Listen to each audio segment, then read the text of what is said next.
Hey folks, Randy Gold, Trout Man with you here today. I'm doing the intro for my recent trip over to Bald Knob Lake. I say recent, it was yesterday, I believe it was. Now I've been fishing Bald Knob Lake. I've made 5 consecutive fishing trips over there and had 5 consecutive good days. This video was the last day that I fished there. And it's probably, there's nothing wrong with the quality of the fish, but the other 4 days, the quality of the fish was off the charts. Unfortunately, my GoPro, it's just, if those of you who have a YouTube channel and you've dealt with this, you know, it just rears its head from, and I don't care what GoPro you got, they can't seem to get rid of these issues. Freezing up, turning off. I mean, you know, of course it was hot. It's been hot. It's been real hot here. And I was standing in the sunlight was shining right on I wear it on my chest. It was shining right on the camera, so I'm sure that's what happened. It got hot. But I mean, I just, you know, those first 4 trips when it's doing that, I just got fed up with it and took the camera off because I mean, you know, I was fooling with it more than I was being able to fish. And I said, I'm out here to fish, so I went ahead and fished. But Bald Knob Lake, I tell you, it has quality shell cracker. I'm talking about some quality shell cracker. What they eat in at lake, I don't know. Every lake I've ever caught shell cracker out of, or even in streams and creeks, has a big population of mussel where you can see mussel shells all around the banks. Matter of fact, when you fish in Center Hill Lake and you come up on a cove, it's got a bunch of mussel shells up on the bank, you want to stop there and fish because more than likely it's going to be shell cracker around because that place is full of mussels.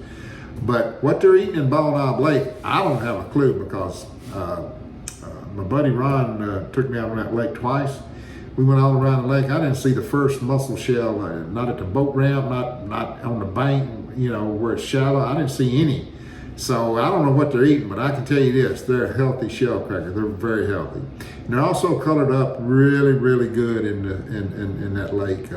That's tannic water, and I mean, it makes for good colors on the fish. Now, once again, I used the 6'3" medium light Lunakia with the Variavs 3-pound test Twitchmaster line. On this trip, I had switched up to my 21 Presso low ratio reel. The other 4 trips, I was fishing with the Xenon 2000 SH with the high speed or the high ratio, which I did okay. I say I did okay. I did outstanding. You know, I had a great day, but I realized, you know, it makes it easier on me if I have a lower speed reel, because when you're fishing for a shell cracker, you want to keep that thing on the bottom because they're going to be right on the bottom or very near it. And if you get, you know, these are not bedding fish. So if you're twitching that thing maybe 2 to 3 feet above them, they're subject not to come get that. But you get it down on the bottom, they're going to hit it. And with the low ratio reel, it's easier to keep it down on the bottom, especially using nylon line. You can't reel too slow when you're fishing for these fish in these kind of conditions where they're scattered. I mean, you just gotta creep it along. I'm fishing faster than I should be, but I had good luck doing it. I had a really good day. Now I'm fishing on a fishing pier. I don't like fishing on these fishing piers. The videos come out kind of crappy because the railing is up here. It's not a comfortable place to fish really, unless you want to cast out and set your rod down. You're fishing with live bait, and you know you want to sit down in a chair. It's just not a comfortable way for me to fish. I don't like it, but unfortunately, I mean, it was producing fish, so that's where I'm going to fish, and I was catching fish. But wearing the chest strap for filming, it just doesn't make for a great video. You'll see what I'm talking about in the video. I mean, and I apologize ahead of time. The video is just not that good. I mean, the quality of it is just not that good. I need, you know, I wear a wide brim a Cobra hat. You know, trying to get the GoPro mounted on my head. I don't. That ain't gonna work with that hat. I don't think so. I don't know. But anyway, I'm going to continue to fish on that pier until the fish just quit. I'm surprised they've been there as long as they have. Like I said, they're not bedding fish. They're just randomly around. But there's plenty of them. Now, I don't know, you know, I'm wondering, okay, I get my boat, which I'm hoping to still shooting for the end of July. Get out on that lake, a shell cracker in there at the same number as they are off that fishing pier. In other words, that would be a fantastic thing if there's shell crackers in there. I mean, and I've caught very few bluegill. I mean, very few. Caught a couple. And most of them have been shell crackers. I mean, by far. I'm talking about shell cracker outnumbering the bluegill, 25 to 1 or something like that. I mean, it's crazy. But I haven't caught a lot of bluegill. But as I said, I use the 6'3" Lunakia medium light Variavs Twitchmaster 3-pound test nylon, Daiwa Gekkabijin 1.5 gram jig head, a bison colored trout magnet, and sometimes a sow bug colored trout magnet. I tipped it with a piece of the Berkeley Power Wiggler, which any of you know anything about shell cracker, they're meat-eating fish. They love a little morsel on the tip of that jig, and they readily hit it. The Lunakia 6'3", this rod, it's almost like it is made for shell cracker fishing. Folks, I got a ton of rods. All of them fish different, except I say all of them fish different. They all do fish different. I've got had the 3 major craft fine-tail banshees. All of those 3 rods, even though they're different lengths, the feeling with all those rods to me is exactly the same. But anyway, the other rods, every rod has got its own unique characteristics. This 6'3" Lunakia is ideal for fishing shell cracker and bluegill. It's just ideal, and to me it's an ideal length. The sensitivity is really, really good. You can cast, a country mile with that soft tip on it. Yet it's got a very fast butt. I mean, it's pretty rigid once you get past the tip. It's very rigid. But let me tell you, if you watch close in the video, you can see where I've got on these shell cracker, where that rod loads up good. The bending curve on that rod, and you can tell you're having a lot of fun with that fish. And I was having a lot of fun. I mean, I was having an absolute ball. But anyway, we're going to continue to go out there and fish. Going to go trout fishing again when the opportunity presents itself. And going to fish where we can. I appreciate those of you who sent in comments or emails about locations for me to fish. I appreciate that very much. I may not get to fish the places y'all are recommending, but then again, I may. I don't know. But I certainly am grateful that I'm getting them, and I need to get them to look at them and say, okay, do I want to make that drive? Do I want to go there and fish? What do I want to do? So I want to thank all of you for that. Hope all of you are well. Hope you're healthy. Hope you're fishing. Hope you're having fun. Hope you're catching a bunch of fish. So until next time, soar up them all, and life is good.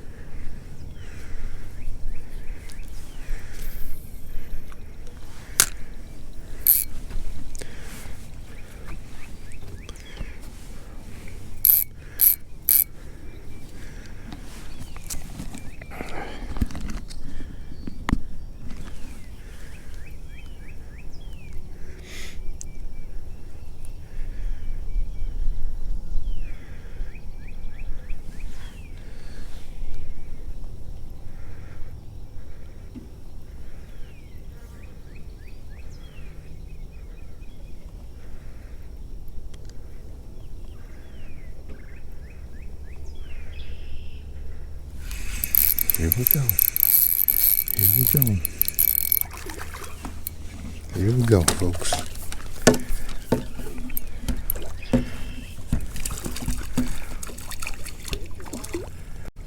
Yeah. No, it's a shell cracker.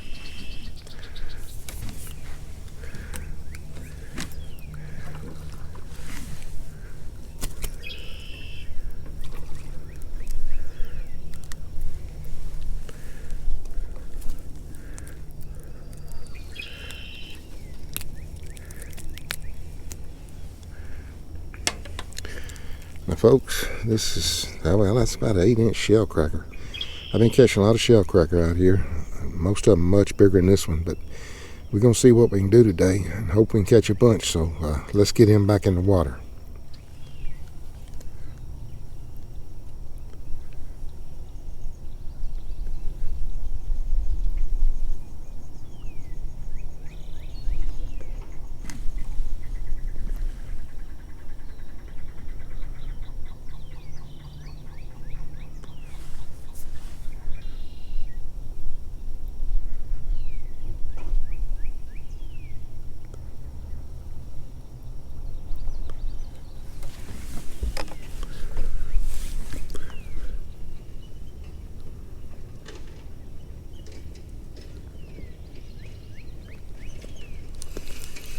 go. Here we go. What we got here, folks? I think it's just, well, I don't know what it is. Small bluegill.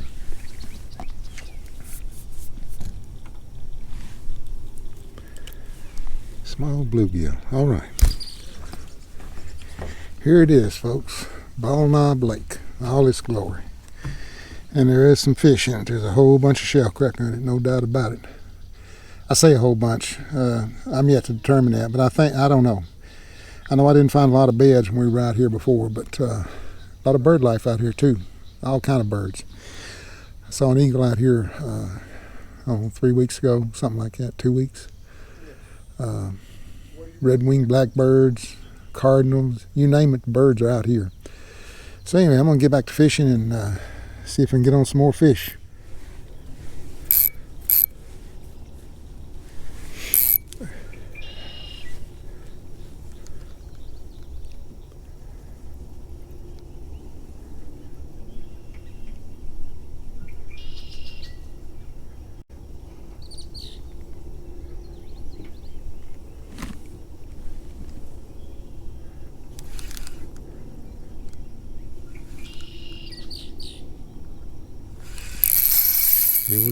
Here we go, folks. I believe this is shell cracker.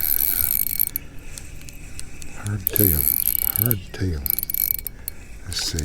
Yeah, it is shell cracker. Sure is. Another shell cracker, but it's a small one, but that's okay. That's okay.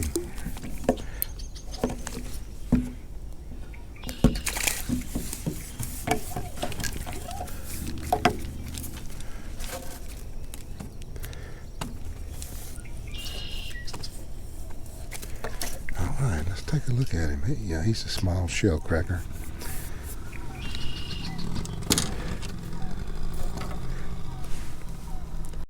Get him out of this.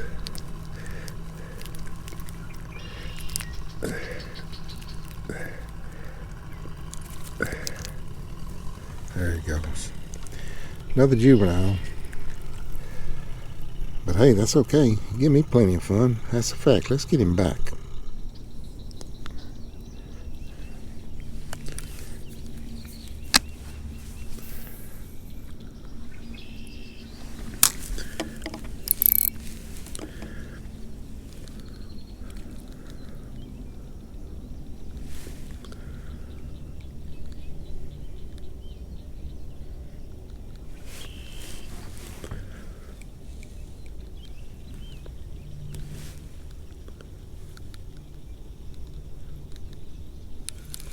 Here we go. Here we go.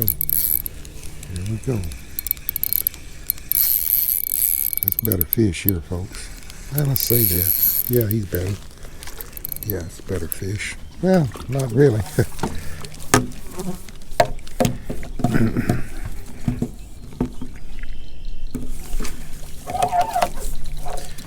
Not really. Actually, a little bit smaller than what the other two I caught. See him here. Beautiful colors on this fish. So this tannic water out here, folks, and let me tell you, it produces some great colors on some fish. Now let me tell you, that's absolutely gorgeous fish. All right, let's get him back in the water.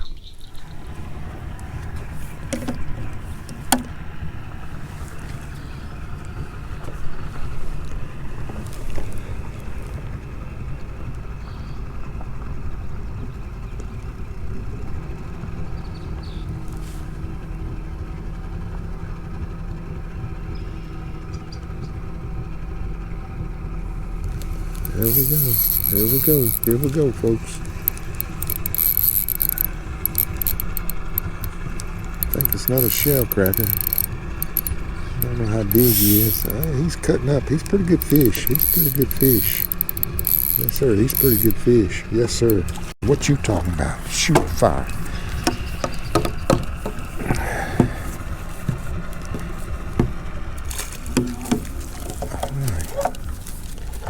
Right. Still ain't like I've been catching. I know that's old Old fisherman saying should have been here yesterday. Seen what it. Well, this camera's been acting up. Well, this is a pretty good shell cracker. He's pretty good fish. Let me see about that lens. Yes, sir. That is a nice shell cracker. I don't care who you are. That's just a gorgeous fish. That's probably 9 inches. Maybe go 10. But anyway, that's a beautiful fish. Let's get him back in the water. I'm talking to this camera.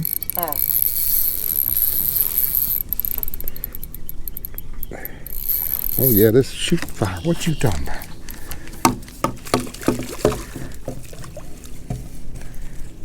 Oh yeah. Oh yeah, Randy.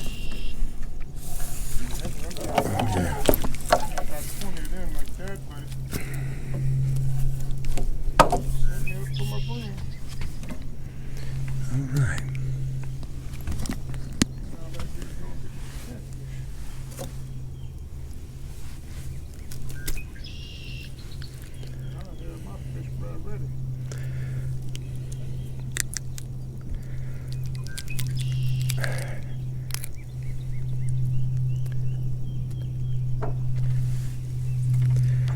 Now, folks, this is what I've been catching out here, right there.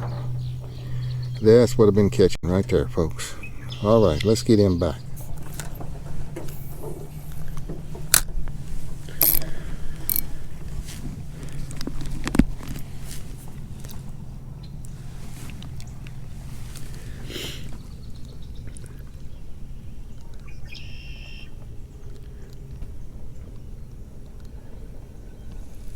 There he is. There he is. There he is.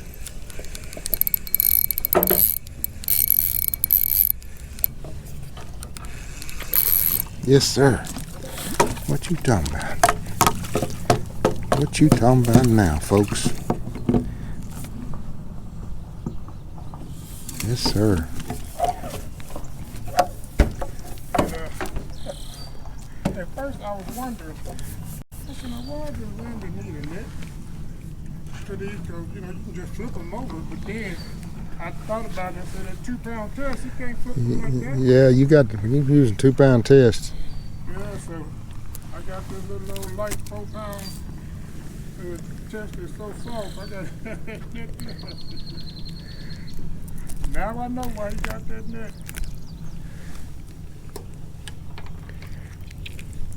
There you go, folks. Another beautiful shell cracker. Another beautiful shell cracker.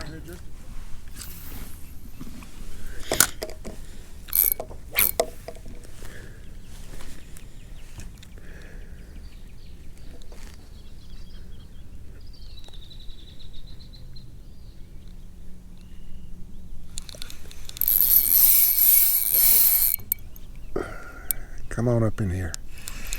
This joker. What we got here? I believe we got a good shell cracker, folks. Let's see what we got here. That's got to be a shell cracker. The way he's doing, cutting up. Oh yeah, shoot fire. What you talking about up in here now? No sir, that's a good shell cracker. Coming in that water, boy, look like a puppy at first. All right. Did you change up colors? I put on Sow Bug, which is white and gray. Oh, okay. Just to, you know. Yeah. Come here, settle down now. Settle down.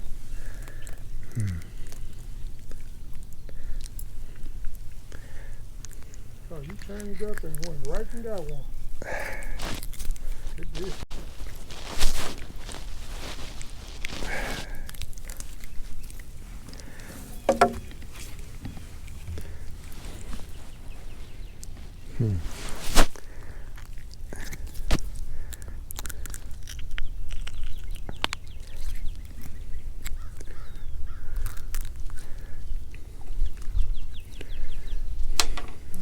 All right, folks.